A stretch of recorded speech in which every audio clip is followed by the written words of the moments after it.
자, 그럼 이어서 명제 추리 부분을 볼 건데요. 이게 문제 해결 파트에 포함돼서 나오고 있죠. 근데 저는 이제 별도의 장을 마련해서 이렇게 준비를 하도록 하겠습니다. 일단 명제 추리는 내가 빠르게 이걸 맞출 수 있을 것인가 맞출 수 없을 것인가를 판단해서 스킵을 할 것인가 푸는 것을 빨리 결정하는 게 핵심이에요. 그렇다면 그 풀 수 있는 유형들이 무엇이 있느냐를 먼저 아는 게 중요합니다. 자, 그러면 우리가 이제 잘 보면은 유형들이 좀 많이 있어요.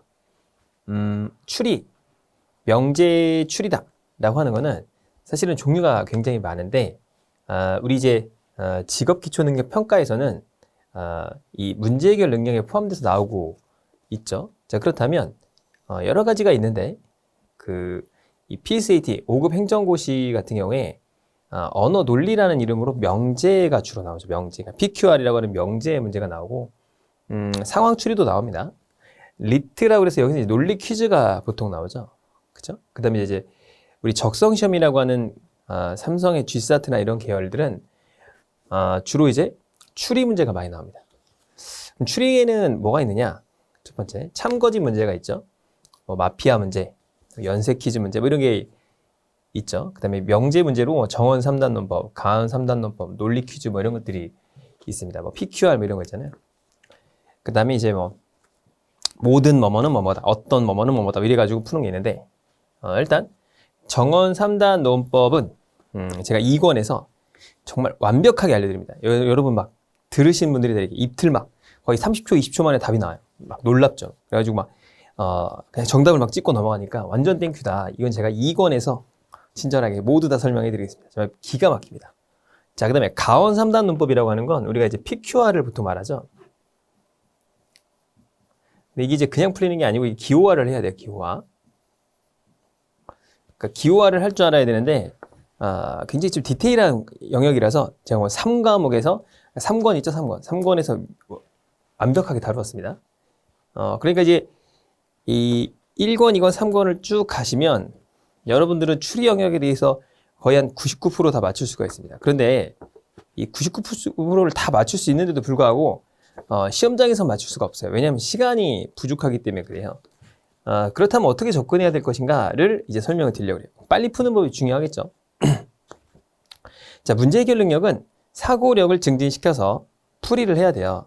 그러니까 기본적으로 어떤 유형이 나오는지 알 수가 없습니다. 하지만 이 추리 영역 쪽, 그러니까 명제 추리 쪽은 어느 정도 예측이 가능하기 때문에 반드시 맞춰야 될 문제를 맞춰야 됩니다. 이게 무슨 얘기냐? 들어보시면 아세요. 자, 상황 추리가 있죠. 매칭하기, 순서 정하기 뭐 이런 게 있습니다. 그걸 뒤에서 볼 거예요.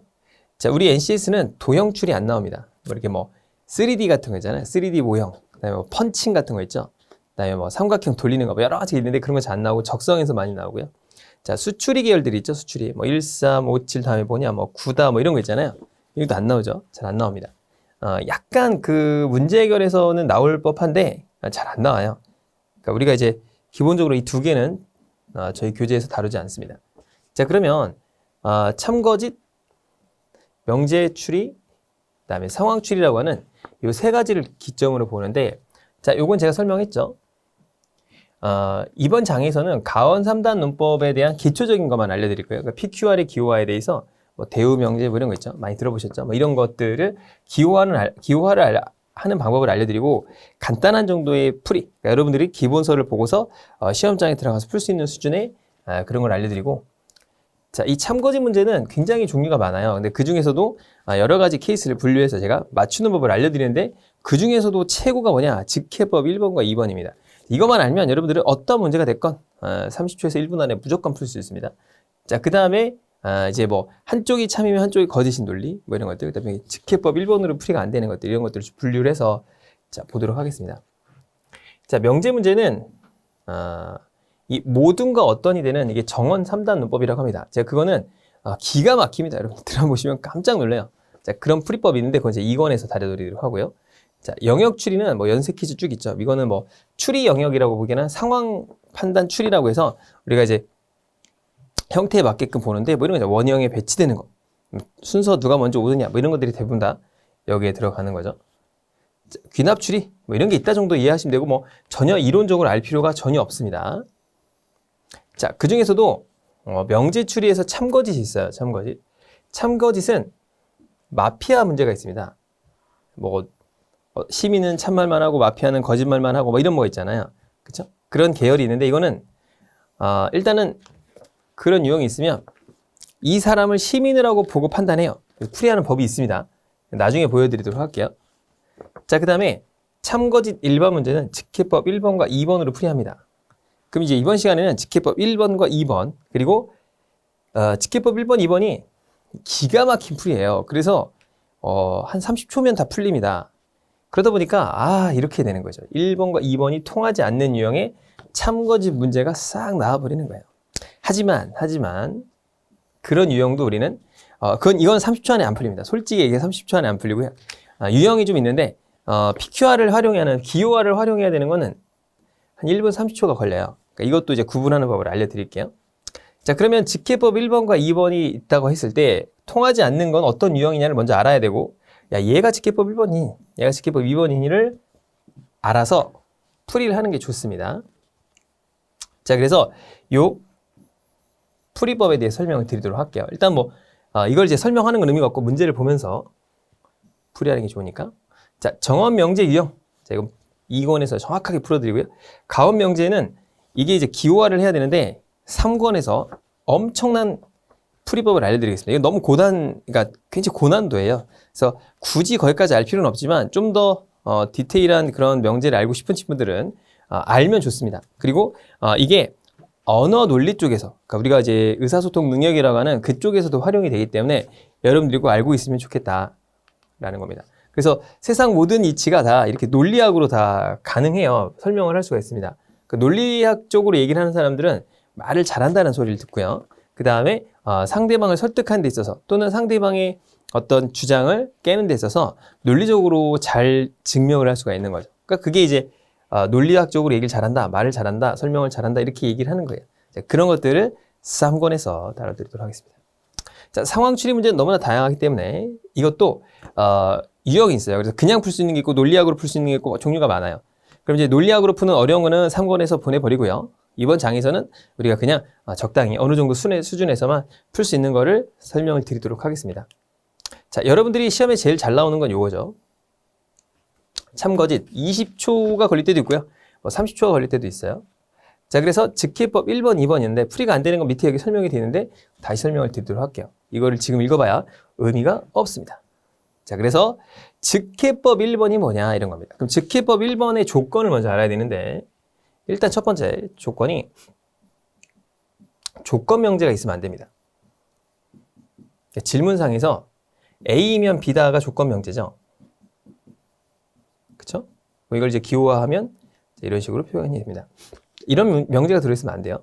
그러니까 확실히 정원 명제만 돼 있어야 됩니다. 자, 두 번째는 여기서 말하는 범인 또는 빨리 온 사람 또는 무슨 목격자 이렇게 이벤트의 대상이라고 하는데 그 사람이 한 명이어야 됩니다. 한 명. 두 명이면 안 돼요. 이해가셨죠? 이런 조건이 이제 따라 붙는 거고요. 자, 세 번째 조건은 직해법 1번과 2번을 구분하는 방법이 뭐냐면 1번은 서로가 서로를 지목합니다. 그러니까 갑이 야, 을이 훔쳤어. 병이 훔쳤어. 아니야, 난 안 훔쳤다니까. 아니야, 병이 훔쳤어. 쟤 같은데. 이런 게 직해법 1번이고요. 직해법 2번은 어떤 제3자를 지칭합니다. 그러니까 예를 들어서 갑이 얘기를 해요. 돈을 훔친 건 A야. 돈을 훔친 건 B야. 이런 식으로 제3자를 지칭하는 이런 형태입니다. 그러니까 자, 직해법 1번과 2번을 먼저 충족하게 하려면 조건 명제나 이벤트 대상이 2개 이상이면 안 돼요. 그 다음에 서로를 지칭하면 직해법 1번, 제3자를 지칭하면 직해법 2번이다라는 겁니다. 자, 그러면 이런 문제를 어떻게 푸느냐? 자, 일단 읽을 때 4명이 돈을 훔쳤어요. 그럼 돈을 훔친 게 이벤트 대상이라고 합니다. 자, 그 다음에 이들 중 한 명이죠. 그리고 돈을 훔친 사람이 한 명이다라는 거예요. 거짓말한 사람은 중요하잖아요. 참말을 여러 명 해도 상관없어요. 4명이니까 참말을 3명이 하든 2명이 하든 상관없습니다. 그런데 훔친 사람은 한 명이어야 돼. 라는 게 핵심이죠. 자, 그러면 이걸 이렇게 한번 써보겠습니다. 여러분들이 이렇게 쓸 필요는 없어요. 그냥 옆에다 쓰면 되는데 저는 좀 더 확실하게 하기 위해서 자, 이렇게 써보도록 하겠습니다. 시험장에서는 여러분들은 옆에다 갑을 병정을 써서 OX만 체크하면 됩니다. 처음에 이해가 안 가도 상관없어요. 제가 문제를 너무 많이 넣어놨다. 이 형태가 많기 때문에 특히 적성을 준비하는 분들 있잖아요. 그러니까 여러분이 공기업을 준비하시다가 삼성전자가 붙었어요. 그럼 삼성전자 시험 보러 안 가나요? 시험 보러 가야죠. 그죠? 자, SK 붙었어요. 그럼 가야죠. LG 붙었어요. 가야죠. 좋은 회사입니다. 가야 돼요. 공기업 물론 가면 너무 좋아요. 하지만 두 개의 토끼를 잡는다면 너무 좋겠죠. 그러니까 두 마리의 토끼를 잡지 못한다. 못 잡을 수 있지만 잡으면 땡큐죠. 그쵸? 둘 다 붙으면 더 좋지 않겠습니까? 삼성도 붙고 한전도 붙고 코레일도 붙고 LG도 붙었어요. 그럼 어디 가야 되지? 고민해야 되는 그런 상상을 하시면 너무 좋지 않겠습니까? 자, 그러면 한번 보겠습니다. 자, 이쪽이 뭐냐면 이쪽 있잖아요. 갑을 병정 얘가 훔친 이벤트 대상인 거예요. 자, 그 다음에 이렇게 갑부터 이쪽으로 가면서 갑의 진술이 참인지 거짓인지를 판정하는 거예요. 어떻게? 얘네가 범인이라고 한다면 얘의 말이 참이냐 거짓이냐를 판단하는 거예요. 자, 을 또는 병입니다. 자, 이제부터 and는 이렇게 표시하고요. 또는은 이렇게 표시하겠습니다. 기호화인데 and는 이거 반 것도 이렇게 동그라미 표시하는 것도 있고 종류는 많은데 저는 그냥 통일시켜서 and는 이렇게 또는 이렇게 요즘 모든 교과서가 이렇게 표시되어 있기 때문에 그래요. 근데 모든 논리학에서 이렇게 표시하는 건 아닌데 보통 95% 이상의 교재가 이렇게 표시되어 있기 때문에 이렇게 표시하겠습니다. and는 점으로 표시하는 경우도 많아요. A and B는 이렇게 표시하는 경우도 많이 있는데 그냥 저는 이렇게 표시하겠습니다. 자, 을 또는 병이죠. 그러면 갑이 훔쳤다면 얘의 말이 거짓말이죠. 그러니까 을 또는 병이 훔쳤다는데 그러니까 X라고 표시하세요. 그러니까 보통 true를 이렇게 표시하고 false를 이렇게 표시하잖아요. 이런 분들이 계세요. 근데 true하고 false를 그러니까 물론 당연히 논리학에서 이렇게 표시하는 게 맞아요. 근데 이게 막 빨리 쓰다 보면은 막 true, false 막 하다 보면은 나도 모르게 이렇게 쓰는 거야. 그럼 도대체 이건 뭐야? 다시 봐야 되잖아. 그럼 시간이 많이 걸리니까 우리는 OX로 표시하겠습니다. OX. 참이면 O, 거짓이면 X 이렇게 표시할게요. 왜냐하면 자꾸 오류가 생겨요. 나도 모르게 이렇게 표시한다. 그럼 도대체 뭡니까?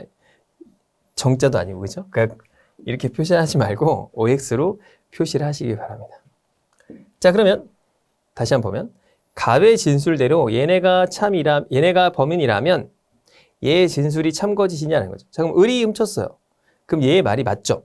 그쵸? 맞으니까 동그라미. 자, 병이 훔쳤으니까 얘 아니면 얘가 훔치면 되니까 얘가 훔쳐도 얘의 말은 참이죠. 정이 훔쳤다면 이 말은 X죠. 그러니까 이렇게 표현하라 그런 얘기입니다. 자, 을이 얘기를 합니다. 나는 훔치지 않았대. 그럼 을이 훔쳤다면 이 말이 거짓말이죠. 얘가 훔치지 않았다는데 을이 훔쳤다면. 그렇죠? 자, 갑이 훔쳤다면 얘의 말은 뭐죠? 나는 훔치지 않은 거, 을이 훔치지 않은 게 맞는 거잖아요. 그러니까 참이 되겠죠. 병이 훔쳤다면 참이 되겠죠. 참이 됩니다. 자, 병이 얘기합니다. 나도 훔치지 않았어. 내가 훔치지 않은 거니까 X가 되겠죠. 나머지가 훔쳤다면 얘가 훔쳤다면 얘의 말은 참이다. 그런 얘기예요. 자, 을이 돈을 훔쳤어. 을이 돈을 훔쳐야 얘의 말이 참이죠. 나머지가 훔쳤다면 거짓말이 되겠죠. 자, 그러면 이 표가 어떤 걸 의미하냐가 중요합니다. 그러니까 이 표가 굉장히 중요한데 예를 들어서 갑이 훔쳤다면 거짓말, 참 이렇게 되는 거예요. 이 진술대로 표현하면 자, 을이 훔쳤다면 참 거짓, 병이 훔쳤다면 참 거짓, 정이 훔쳤다면 이렇게 되는 거죠. 자, 그러면 이들 중에서 한 명만이 거짓말을 한 건 언제죠? 을이 훔쳤을 때 한 명만이 거짓말을 한 거죠. 그렇죠? 자, 그러니까 이때 돈을 훔친 사람은 을이 돼요. 조심할 건 이쪽이 이벤트의 대상이잖아요. 그러니까 을이 도둑이 되고요. 그때 참말을 한 사람은 누굴까요? 참말을 한 사람. 갑병정이죠. 그렇게 되겠죠? 거짓말을 한 사람 누구예요? 거짓말을 한 사람? 여기 있죠. 을이죠. 을. 그죠? 이렇게 보는 겁니다. 그러니까 정답은 을이 되는데 자, 이건 정말 제가 한 0.3배속으로 돌린 거예요. 보통 풀 때는 그냥 쭉 쓰고 풀면 되기 때문에 여러분이 한번 풀어보시면 알겠지만 뒤에 가시면 거의 30초면 됩니다. 30초가 아까워요. 이런 문제는. 자, 넘어가서 자, 2번 문제. 여러분 모르셔도 됩니다. 굉장히 종류가 많아요. 자, 이를 한번 써보겠습니다. 마바사죠. 똑같은 겁니다. 자, 연습을 하시는 거예요. 자, 이쪽이 훔친 사람. 한 사람. 자, 밭 또는 사가 훔쳤대요. 밭 또는 사가 훔치면 얘의 말이 참이 되겠죠? 그러니까 요의 말이 참이다 그런 얘기예요. 자, 나는 훔치지 않았대요. 그럼 얘가 훔쳤으면 이 말이 거짓말이다가 되는 거죠. 얘의 말이 마가 훔치면 참이다 그런 거예요. 나도 훔치지 않았다 이렇게 되는 거죠. 아까 문제랑 패턴이 똑같죠? 그 다음에 바가 지갑을 훔쳤대요. 얘가 훔친 거죠. 자, 한 명만이 거짓말하고 있는 건 이 경우죠. 그러니까 바가 되겠다. 이렇게 된 겁니다. 자, 그 다음에 3번. 자, 이제부터 본격적으로 한번 해봅시다. 네 사람의 그 경영진 지원실에 사람이 있는 거예요.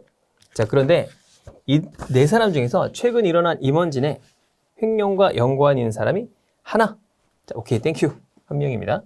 자, 그 다음에 횡령 사건과 연관이 있는 사람이 누군지 알아내기 위해서 질문했는데 세 사람은 거짓, 한 사람은 참말을 합니다. 자, 참말을 한 사람, 횡령과 연관이 있는 사람 누구고 참말을 한 건 누구니? 이렇게 물어봤죠. 자, 을이다, 정이다, 나는 을. 자, 서로를 지목하고 있습니다.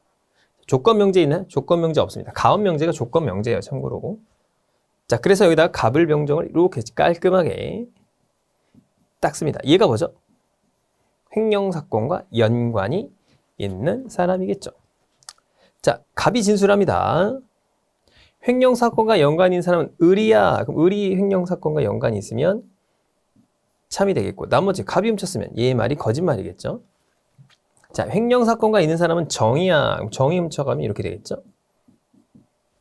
자, 나는 횡령 사건과 연관이 없대요. 그럼 얘가 훔쳤으면 거짓말이 되겠죠. 나머지가 훔쳤다면 참이 되겠죠. 자, 을은 거짓말을 했다라고 했으니까 그건 뭐냐면 을의 진술이 이렇게 있잖아요. 을이 이렇게 있죠. X, X, X, X, O. 얘를 거짓말이라는 건 얘를 다 반대로 쓰면 됩니다. X면 O, X면 O, X면 O, O면 X가 되겠죠. 그러니까 얘 말이 거짓말이니까 요 말이 거짓말이면 참, 거짓말이면 참 이렇게 바뀐다는 거예요. 자, 그러면 요 진술에 따라서 자, 봤더니 한 사람만이 참말을 말하고 있는 건 어떤 경우입니까? 요 경우죠. 요 경우. 그죠? 여기는 3명이 참말, 2명이 참말, 2명이 참말입니다. 그러니까 병이 이때 조심할 거.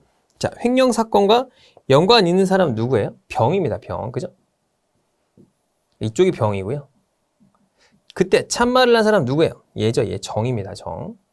아까 알려드렸잖아요. 그러니까 횡령 사건과 연관 있는 애 병, 정 이렇게 됩니다. 한 방에 나오죠. 한 방에. 이거 뭐 생각할 필요가 없어요. 자, 이거의 장점이 뭐냐? 우리가 이제 추리 문제의 단점이 뭐냐면 시간에 쫓기면 더 안 풀려요. 그리고 이게 풀릴 것 같거든요. 이 문제를 풀어보면은 막 풀릴 거, 이건 좀 그래도 쉬운 문제인데 뒤에 가면 좀 어려운 문제들이 있어요. 그러면은 풀릴 것 같은데 안 풀려. 그래가지고 답답한 거죠. 시간만 날리고 못 풀고 씁쓸하고 실험에 떨어지고 이런 안타까운 일이 생긴다. 근데 이거는 그럴 일이 없어요. 왜냐면 기계적으로 갖다 넣기 때문에. 자, 만약에 이렇게 물어봤다고 해볼게요. 참말이 2명, 거짓말이 2명이다 라고 물어봤다고 해봅시다. 이것도 알 수가 있어요. 자, 이때는 횡령 사건과 연관된 사람이 갑 또는 병이 되겠죠. 그렇죠? 참말 또는 참이 2개, 자, 거짓말 2개 이렇게 불렀다면 갑 또는 병 이렇게 되겠죠.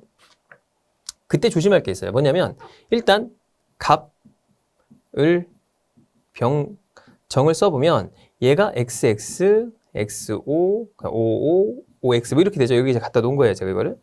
자, 그럼 이때 갑은 무조건 거짓말을 합니다. 그렇겠죠? 자, 을은 거짓말 또는 참을 하게 되고요. 병은 무조건 참말을 합니다. 그러니까 1대1 문제가 어떻게 나오냐면 다음 중 무조건 참인 것은, 다음 중 무조건 거짓말인 것은 이렇게 물어봐요. 그럼 을은 참 또는 거짓말을 말할 수 있잖아요. 정도 참 또는 거짓말을 말할 수 있죠. 그렇죠? 근데 갑은 무조건 거짓말을 하니까 이런 식으로 조건이 주는 거예요. 예를 들어 갑은 참말을 했다. 무조건 거짓말이죠. 거짓말했으니까 그건 펄스예요. 자, 을이 참말을 했다. 몰라요. 참인지 거짓인지 모릅니다. 그러니까 알 수 없는 거죠. 그러면 거짓말인 거예요. 자, 그 다음에 정은 참 또는 거짓이다. 이렇게 했는데 참이다. 그럼 틀린 말이죠. 왜냐? 참 또는 거짓일 수 있기 때문에. 그래서 이런 것들이 시험에 나오면 복잡하다. 이런 겁니다. 자, 그래서 이런 거는 무조건 즉회법 1번으로 풀어야 됩니다. 키 큰 사람 한 사람만이 진실을 말하고 있고요. 키 큰 사람은 누구냐라고 있습니다. 자, 키 큰 사람이 진실을 말합니다. 자, 이렇게 적습니다. 키 큰 사람이 나래요. 그럼 나머지가 다 거짓말이 되겠죠. A가 가장 크대요. 나머지는 다 거짓말이 되겠죠. 자, D는 우리 중 키가 큰 사람이 아니래요. 그럼 D가 키 큰 사람이면 안 되겠죠. 나머지는 키 큰 사람일 수가 있는 거예요. 자, A가 거짓말하고 있대요. 그럼 X, O 이렇게 됩니다. 그러면 한 사람만이 진실을 말하고 있는 건 뭘까요? 이 경우죠. D가 가장 키가 큰 사람이고 그때 참말을 한 사람은 D입니다. 그러니까 물어본 게 뭐예요? 가장 키 큰 사람이니까 4번입니다. 이때 조심할 게 가장 키 큰 사람이냐 참말을 말한 사람이냐를 잘 골라내야 돼요. 이해가셨죠? 만약에 거짓말한 사람이 한 명이다. 그럼 어떻게 되죠? A가 가장 키가 큰 거고 D가 거짓말을 한 게 된 겁니다. 만약에 질문을 그렇게 했다면 자 넘어가서 5번이 앞에 있나 보네요. 자 넘어가서 자 A, B, C, D가 이렇게 있다라고 했습니다. 자, 한 명만이 진실을 말하고 있고요. 범인이 한 명이래요. 나머지는 거짓말을 하고 있습니다. 자, A, B, C, D, E 우리 이렇게 또 써봤죠? 자, 범인이 B래요. 그럼 B면 참이 되겠고 나머지는 다 거짓말이 되겠죠? 자, 나는 어젯밤에 자고 있어서 나는 범인이 아니래. 얘가 범인이면 거짓말이겠죠? 얘의 말이 나머지는 다 참이죠. 얘가 범인이면 이 말이 참이다 그런 얘기예요.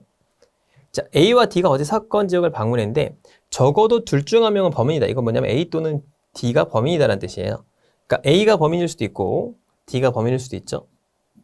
근데 가끔 이런 질문해요. A and D면 어떻게 되냐? 이런 질문합니다. 그러니까 A도 범인이고 B도 범인이냐? A와 B가 범인이다라고 말하는 건 어떻게 표현합니까? 라고 저한테 질문하는데 자, 이건 존재할 수 없습니다. 제가 첫 번째 전제가 이 즉해법 1번을 쓸 때 범인이 한 명이다라는 걸로 전제를 했었죠. 그렇죠? 근데 이렇게 A도 범인이고 B도 범인이야 라고 얘기하는 애는 지금 뭐죠? 문제의 본질을 모르는 바보 같은 애예요. 그렇지 않나요? 자, 반장을 한 명 뽑을게요. 철수하고 영희가 반장이 되면 좋겠네요.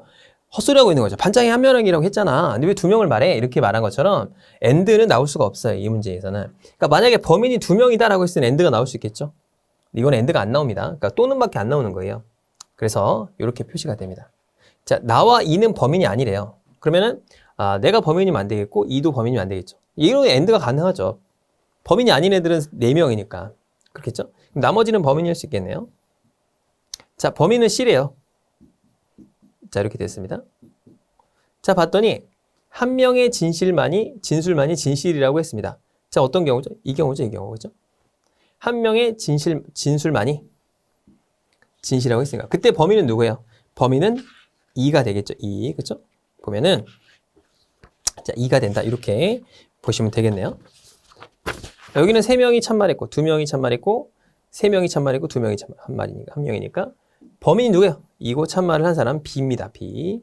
그래서 정답 2죠. 조심해야 됩니다. 범인을 찾으라고 했어요. 우리는 여기서 가끔 뭘 물어보느냐? 참말을 한 사람이 누구냐 이렇게 물어보면은 B를 찍어야 돼요.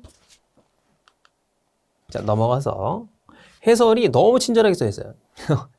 근데 해설을 봐도 잘 모릅니다. 강의 한 번을 듣고 푸는 게 훨씬 빨라요. 자, 4명의 사람 중 3명은 참을, 한 사람은 거짓을 말하고 있습니다. 자, 가장 먼저 온 사람과 거짓말을 말하는 사람을 순서대로 짝지어래요. 자, 그럼 갑을병조 이렇게 또 씁니다. 아무 생각 없이 쓰세요. 그냥 씁니다. 직해법 1번이라는 것만 알면 되겠죠. 가장 먼저 온 사람은 한 명일 거 아닙니까? 가장 먼저 2명이 들어올 수는 없잖아요. 공동 1등인가요? 그럴 수는 없겠죠. 자, 우리 학교에 가장 먼저 온 사람이 나래요. 1등이 얘다라는 거니까 나머지는 거짓말이겠죠. 자, 병이 가장 먼저 왔대요. 자, 이렇게 된 거죠. 자, 내가 학교에 왔을 때 이미 도착한 누군가가 있다는 얘기 뭘까요? 적어도 병은 1등이 아니라는 거고 나머지 1등의 가능성이 있는 거죠. 그렇죠? 그러니까 누가 있다는 건 뭐 갑이 와도 되고 을이 와도 되고 정이 와도 되고 병만 아니면 되잖아요. 그렇죠? 자, 을이 거짓말을 했다라고 했습니다. 이렇게 되죠. 요걸 다 거꾸로 한 거예요. 그렇죠? 자, 그러면 3명은 참을 말했고 한 사람이 거짓말을 말했대요. 그럼 한 사람이 거짓말한 건 요 케이스밖에 없죠. 그렇죠? 얘는 2명 거짓, 3명 거짓말, 2명 거짓말이니까 요겁니다. 이때 조심할 거 1등이 누구예요? 1등이 갑이고 자, 거짓말을 한 건 을입니다. 을. 그죠? 자, 1등을 한 사람, 가장 먼저 온 사람 갑, 거짓말을 한 사람 을이니까 갑, 을이 정답이 됐던 문제입니다. 놀랍죠? 자, 7번을 한번 가보겠습니다. 자, 봤더니 공격수 A, B, C, D, E가 있습니다. 자, 이렇게 있으면 골을 넣을 것 같은 사람이 누굴 것인지 공격수에게 물었습니다. 자, 한 명만이 참을 말했고 3명이 이렇게 되죠. 그러니까 결과적으로 참을 말한 사람이 3명이었대요. 어쨌든 간. 자, A, B, C, D 이렇게 친절하게 써보겠습니다. 내가 골을 넣을 것 같다라고 했죠. 자, 이렇게 됐어요. 자, C가 골을 넣을 것 같네요 라고 돼 있죠. 자, 저는 골을 못 넣을 것 같아요. 그럼 얘가 넣으면 안 되겠죠. 나머지 골을 넣어도 얘 말이 참입니다. 그렇겠죠? 자, E가 컨디션이 좋으니 아무래도 E가 골을 넣을 것 같대. 자, 확실하게 A는 아니다. A가 넣으면 안 되겠고 나머지는 참이 되겠죠. 자, 참을 말한 사람이 세 사람이래요. 2명, 2명, 2명, 2명, 3명이네요. 그때 골을 넣을 사람은 누구죠? 2가 되겠죠. 2가. 그렇겠죠? 자, 넘어가서 8번 문제 봅시다. 패턴이 똑같죠? 그러니까 어때요? 그러니까 풀어보면 거의 이런 문제 푸는데 한 30초, 20초면 됩니다. 이게 직해법 1번입니다. 어떤 느낌인지 아시겠죠? 이제 직해법 2번을 보면은 왜 이게 분류가 되는지 알게 돼요. 자, 민지, 진철이, 휘성이, 해주 이렇게 있다라고 합시다. 자, 진철이가 꽃병을 깨뜨릴 것 같대요. 자, 민지가 거짓말을 하고 있어요. 그럼 이렇게 되겠죠? 반대로 쓰라고 했잖아요. 민지의 반대니까. 이게 민지입니다. 자, 나는 꽃병을 깨뜨리지 않았대요. 내가 깨뜨리면 안 되겠죠. 나머지는 깨뜨릴 수 있다. 민지래요. 민지가 깨뜨렸다. 라고 했죠. 자, 그러면 3명이 거짓말을 하고 있습니다. 그럼 3명이 거짓말한 건 누구예요? 얘죠, 얘. 3명이 거짓말하고 있는 거. 그러니까 휘성이 깨뜨렸겠죠. 첫 번째, 꽃병을 깨뜨린 사람. 휘성이 되겠고, 진실을 말한 사람. 진철이가 되겠네요. 그렇죠? 휘성 앤 진철. 이렇게 찍으면 됩니다. 자, 이거는 굉장히 많이 했기 때문에 9번도 한번 해봅시다. 그런데 이게 무조건 만능이냐? 만능이 될 리가 없죠. 만능이면 얼마나 좋겠습니까? 이거 하나 가지고 전부 다 맞추면 얼마나 명제 추리가 재밌겠어요? 그렇지 않아요. 그러니까 이거는 굉장히 일부분이고 예전에는 한 20%, 30% 정도 한 적성에서는 그래도 한 2-3개 정도 나왔었거든요. 요즘에는 한 개 나올까 말까 해요. 근데 알고 있으면 편하죠. 그러니까 이걸 바탕으로 조합이 돼요, 또. 그래서 그걸 좀 알고 있읍시다. 자, 그래서 A, B, C, D를 봅시다. 자, 4명이 진실을 말하고 있고요. 한 사람은 거짓말입니다. 자, 조심할 거, 거짓말을 말하고 있는 사람을 찾는 거예요. 그러니까 기록이 가장 좋은 사람을 찾는 게 아닙니다. 자, 우리 중 기록이 가장 좋은 사람은 나야. 나는 1등을 하지 않았대요. 그럼 얘가 1등 하면 안 되겠죠? 그죠? 나머지는 1등 할 가능성이 있는 거죠. 그렇죠? 자, B가 두 번째로 결승선에 일찍 들어왔대요. 그럼 B는 1등이 아니죠? 그러니까 1등을 찾는 거잖아요. 그죠? 5명 중 4명이 진실이니까 적어도 나머지 1등의 가능성이 있겠네요. 자, 결승선에 B보다 일찍 들어온 사람은 A뿐이야 라고 했어요. 자, 그러면 결승선에 B가 두 번째로 일찍 들어왔다고 했잖아요. 그렇죠? 그러니까 A가 1등이면 되겠죠. A가 1등이다. 자, B가 거짓말을 했다라고 했습니다. 자, 이렇게 됐죠? 자, 그러면 한 사람의 진술이 거짓인 걸 찾으면 어디예요? 얘죠, 얘. 그렇죠? 나머지는 참이 되고. 이건 거짓 4개, 3개, 3개, 3개 이렇게 되겠죠? 그러니까 요 A가 되는데 조심할 거는 A를 찍는 순간 여러분 틀립니다. 왜냐? 자, 거짓말을 말하는 사람을 찾기 때문에 요 2가 정답이에요. 2가. 그죠? 그러니까 A를 찍으면 안 됩니다. 이해가셨죠? 자, C번 넘어가 봅시다. 어차피 패턴 똑같으니까 반복 패턴 들어가는 거예요. 자, 보겠습니다.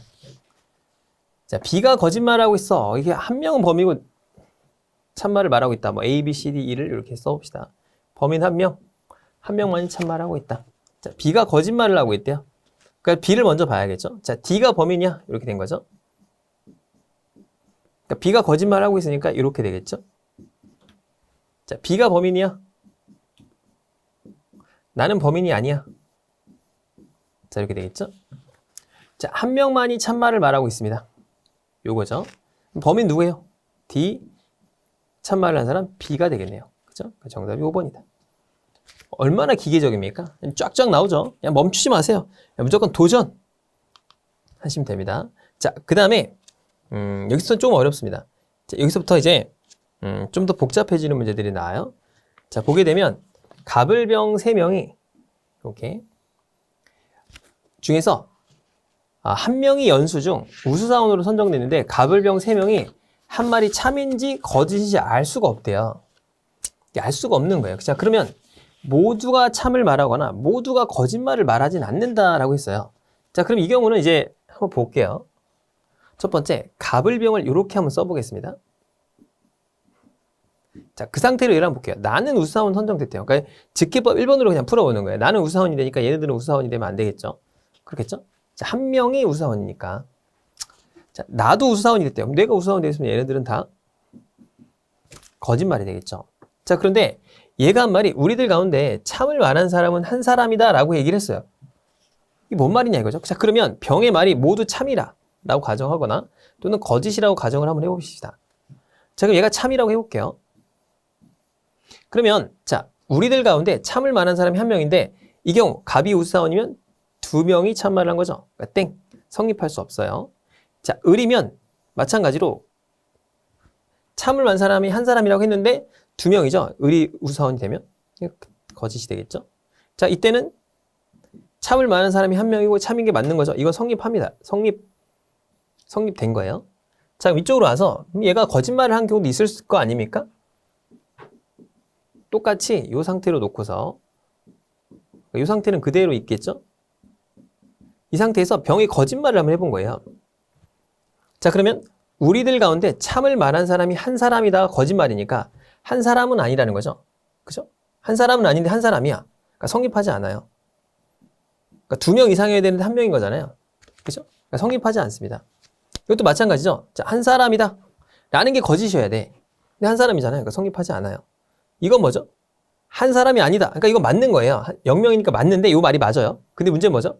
모두 다 거짓말을 말하진 않아요. 그러니까 이거 성립하지 않아요. 그러니까 성립하는 케이스가 얘밖에 없습니다. 그 얘기는 뭐죠? 우수사원이 병이고 참말을 누가 한 거죠? 병이 한 겁니다. 자, 그러면 우수사원으로 선정된 사람 누구예요? 병이고 얘는 무슨 말을 했어요? 참말을 했죠? 그러니까 정답이 4번이 된 겁니다.